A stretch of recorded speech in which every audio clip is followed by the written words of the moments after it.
Just a few kilometres out of Imlil now. It is day 85, and I'm on this is my last day of cycling in Morocco, I think. Well, as long as I get to Marrakesh, about just over 60 kilometres, and losing about 1.3 kilometres in altitude.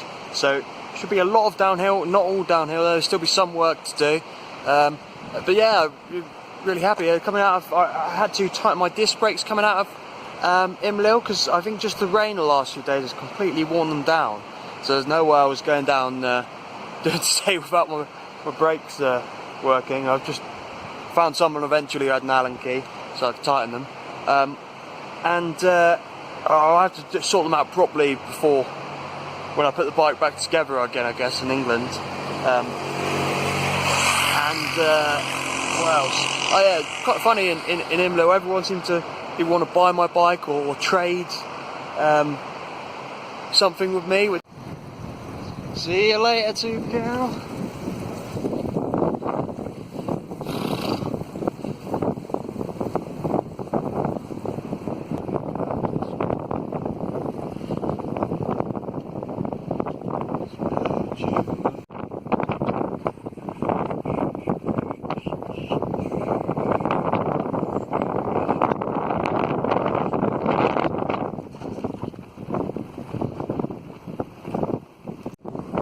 Just coming into Asni now.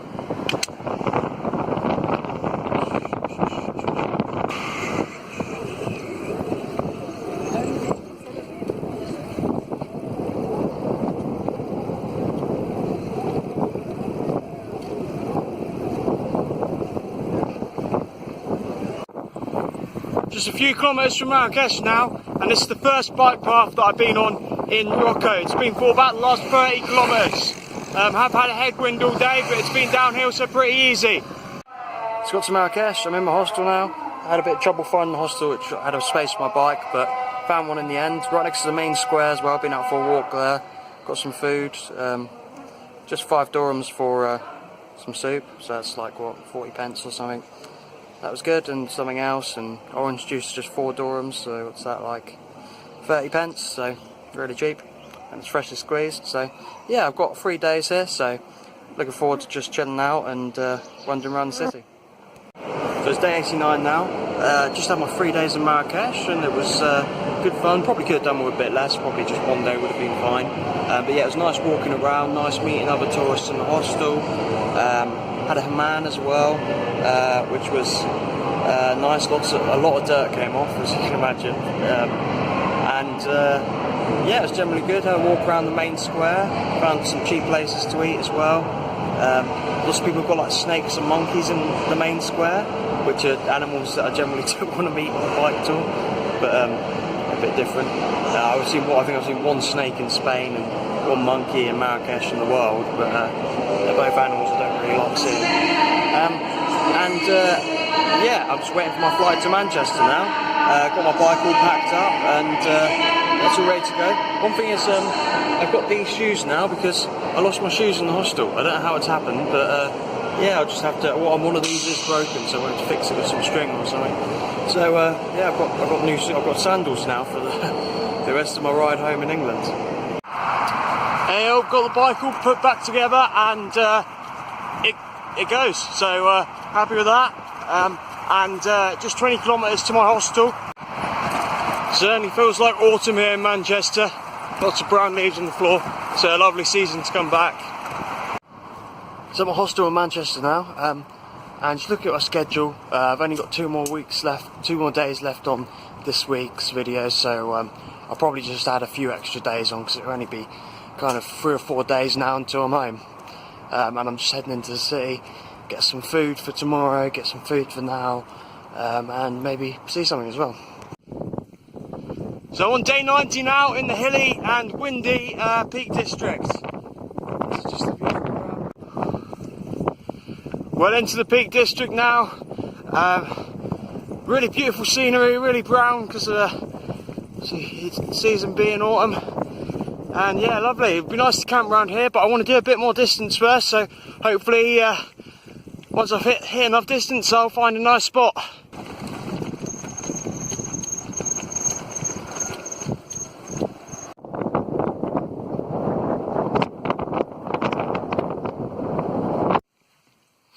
Hey there, so still day 90, and I've just got to a cave called Four's Cave. There's quite an interesting, there's a little thing that I read about it down there as well. Apparently bears used to live here, which is really cool, and humans, they found stuff like that as well. And I'm thinking about, I've left my bike a little bit down there because I hit some stairs. Thinking about lugging it up here and trying to put my tent up in maybe over there's a bit of mud, so I just had to put the inside of the tent up, and then I'd be good. Okay, day 91, and I did, in the end, camp in the cave. So here's my setup. You see just one end is attached to my bike, one end's held down with the panniers, and down there I put a peg in, to get a peg into the ground, even though it's a bit difficult. That's the entrance to the cave. It's going to be a bit of a challenge getting it down there and down all those steps this morning. And that passageway comes to an end pretty soon. And there's also a little passageway down there, which again doesn't go that far. Might have been warmer going down one of them, but kind of hear all the stories of people being trapped in caves. I thought I can't right next to the entrance. But yeah, it was a pretty good sleep, bit cold, but fine. Hi there, still day 91. 65 kilometres away from the stay at my grandma's house today in the Midlands, but I just got quite bad ankle pain, probably the first injury I've had on the tour. Hey, day 95 now, and just done 50 kilometres from my grandma's house today. I just stayed there 3 days in the end, so hence why it's day 95. Just because I could relax, I could have left earlier, but also I kind of lost my appetite and low on energy. I mean, it's difficult sometimes to tell if you're low on energy or just low on motivation a bit, but you know, I don't know. I've been a bit lazy, but I've definitely not eaten as much as normal and that. So I've actually got 140 kilometres more than I wanted really to do tomorrow, and the plan is to get back tomorrow. But you know, maybe I'll split into 2 days. We'll have to wait and see. Day 97, so last night just got a hostel because I decided to split the journey into 2 days actually, because I had just over 100 kilometres and it rained all day, so a bit more tiring when you're wet all day.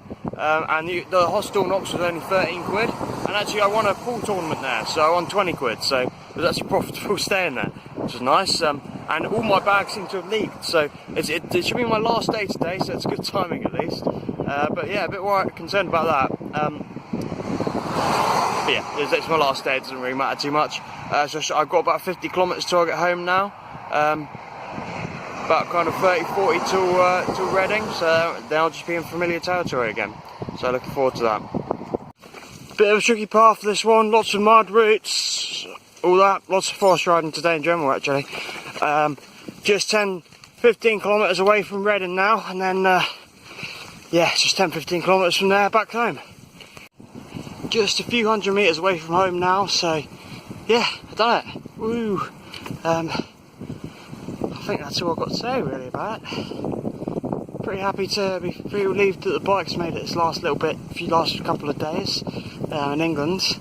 It's been making some horrible noises and everything, but yeah, first intercontinental bike tour done.